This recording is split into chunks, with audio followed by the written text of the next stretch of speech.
21 years in prison for a crime they say they didn't commit, the ritual satanic abuse of children. Fran and Dan Keller say they were caught up in a witch hunt. And tonight, in their first television interview, they tell their side of this sordid story. A court ruled the Kellers did not get a fair trial, so they were released late last year after 2 decades in prison, out on bond, waiting to see if they'll be retried. But a lot has changed since Fran's daycare in Oak Hill took in dozens of children between 1989 and 1991. That is the year 3 of those children accused the Kellers of physical and sexual abuse. A jury convicted them after a 6-day trial and sentenced them to 48 years in prison for the aggravated sexual abuse of a child. But the doctor who gave the only evidence of abuse has recently recanted his trial testimony. They told me that Dan was accused of hurting a child. And I knew that couldn't be true. He's not capable of something like that. It was, like she said, terrible. You couldn't say nothing.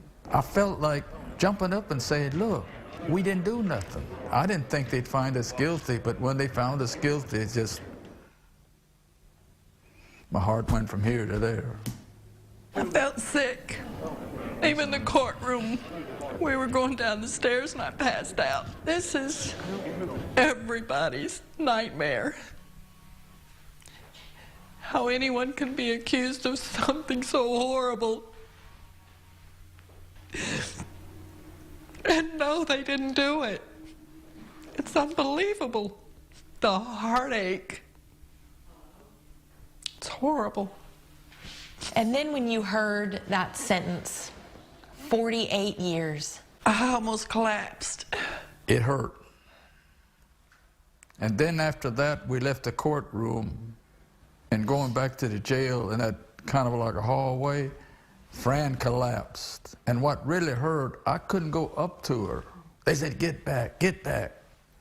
I thought to myself, that's my wife, what's wrong? But I couldn't go up there, that hurt. And you didn't see each other again for 21 years? What was that like? Hard. Oh, yeah. It was real hard. I don't know. It's terrible.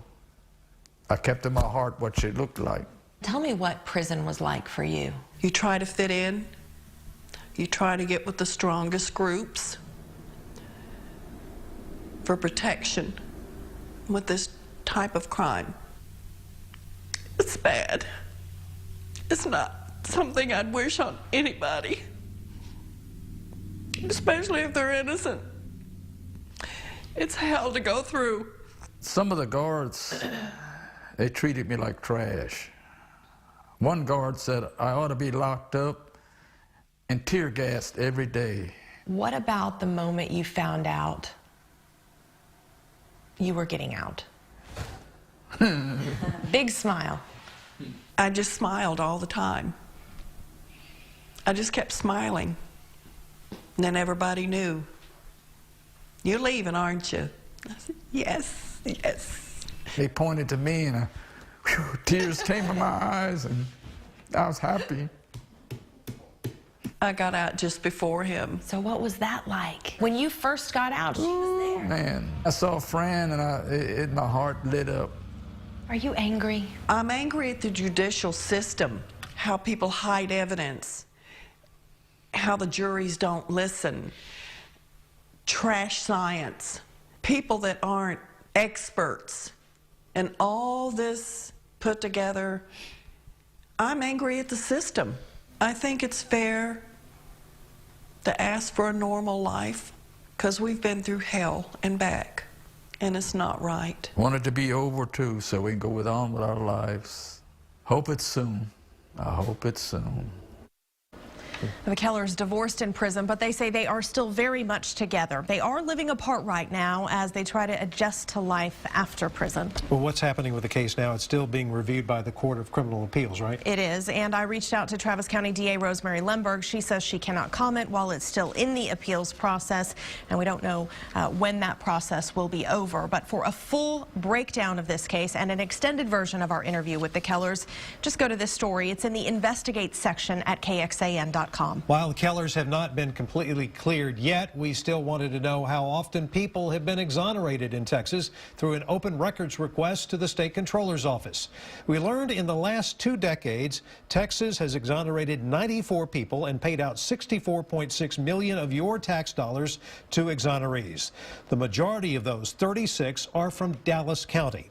Here in Central Texas, there have been 1 each in Travis and Williamson counties. We've covered that Williamson County case extensively, of course, that of Michael Morton, who was wrongfully convicted of his murder of his wife. He spent nearly 25 years in prison before DNA evidence exonerated him. He was released in 2011, and the prosecutor in his case was convicted of contempt of court for withholding evidence.